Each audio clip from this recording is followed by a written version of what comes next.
કેમ કે અમારા નાના છોકરા કઈ એટલે બધા દૂર દૂર મેકવા જવાનું છોકરા છે ફરી અમારા છોકરોને કશું થશે તો તમે જવાબદારી લેશો?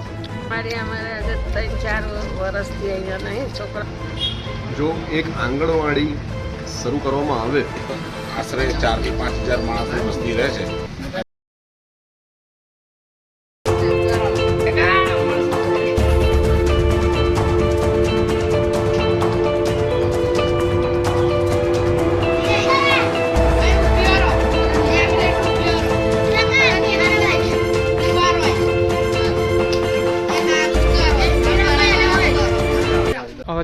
અલીપુરા બોડેલીમાં છે ને ડેપોના સામને આંગણવાડી છે નહીં, સાધના સોસાયટીમાં બી નથી. અમારા બાળકો કઈ જાય, 100 થી ઉપર છોકરા છે અમારા ફરિયામાં. અમારા છોકરોને કશું થશે તો તમે જવાબદારી લેશો?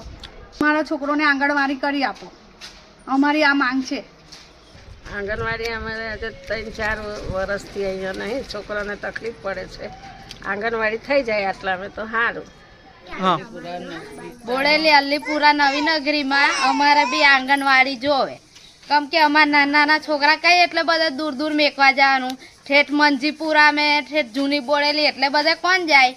અમાર જોખમ ને નાના છોકરાઓને કઈ એટલે હું છે અમારે એ કરવાનું. અમારે બી જોવે, સરકાર જોડે માંગણી કરવી છે અમારે, બસ કે અમારે બી અલીપુરા મેં જોવે. બોડેલી અલીપુરા વિસ્તારમાં આંગણવાડી નથી. અમે કઈ દૂર છોકરા મૂકવા જઈએ? અમારે આંગણવાડી જોવે. અમારી માંગણી છે આંગણવાડીની. 100 છોકરા છે. અલીપુરા ગામમાં આંગણવાડી છે નહીં. આંગણવાડીની ખૂબ જરૂરિયાત છે, કારણ અહીંયા લગભગ આશરે 4 થી 5 હજાર માણસની વસ્તી રહે છે અને એમના નાના બાળકોને માટે આંગણવાડીની જરૂરિયાત છે. જે તે સમયે મંજૂર પણ કરવામાં આવી હતી સરકારશ્રી દ્વારા, પરંતુ ગ્રામ પંચાયત જગ્યા આપી શકે એમ હતું નહીં. કારણ જે તે સમયે જે તે ડિપાર્ટમેન્ટને જગ્યાઓ ફાળવી દીધી છે. હવે એ જગ્યાઓ પરત આવે એમ નથી, તો એ જગ્યા ફાળવી શકતા નથી. એના કારણે આંગણવાડી એંગળી થઈ નથી.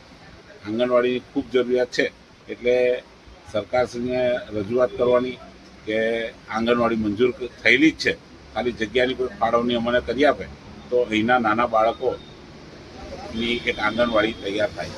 છોટાઉદેપુર જિલ્લાના બોડેલી ખાતે, એમાંય અલીપુરા વિસ્તારમાં, એમાંય ખાસ કરીને એસટી ડેપોની આસપાસ નજીકમાં જો એક આંગણવાડી શરૂ કરવામાં આવે તો ત્યાંની લોકલ વસ્તીને, પોપ્યુલેશનને ખૂબ જ સગવડતાભર્યું રહેશે. મીડિયા મિત્ર તરફથી તો એવી પણ માહિતી મળી અત્યારે હાલમાં જ કે સરકારશ્રી તરફથી તો ઇન્ફ્રાસ્ટ્રક્ચર પણ તૈયાર છે, પણ આંગણવાડીની કદાચ જગ્યા મળતી નથી. તો સરકારશ્રી તરફથી જે તે વિભાગ દ્વારા જો આ આંગણવાડી બાબતે ઇન્ફ્રાસ્ટ્રક્ચર જો તૈયાર હોય તો વહેલામાં વહેલી તકે આંગણવાડીનું મકાન નક્કી કરીને જે તે વિભાગે અલીપુરા એસટી ડેપોની આસપાસ નજીકમાં આંગણવાડી તાકીદે શરૂ કરેલી જોઈએ. માહિતી તો એવી પણ છે મંજીપુરામાં, અલી ખેરવામાં પણ આંગણવાડી છે, પરંતુ હાલ તાતી જરૂરિયાત અત્યારે એસટી ડેપો વિસ્તારમાં હોય તો સામાન્ય પ્રજાને વધુ આશીર્વાદરૂપ નીવડશે એવું અમારું માનવું છે. ફરીથી કહું છું કે ઇન્ફ્રાસ્ટ્રક્ચર જો સરકારશ્રીનું તૈયાર હોય આંગણવાડી બાબતે તો વહેલી તકે જો મકાનનો જ પ્રોબ્લેમ હોય તો મકાન જલ્દી નક્કી કરીને આંગણવાડી સત્વરે શરૂ કરવી જોઈએ. જય જય ગરવી ગુજરાત.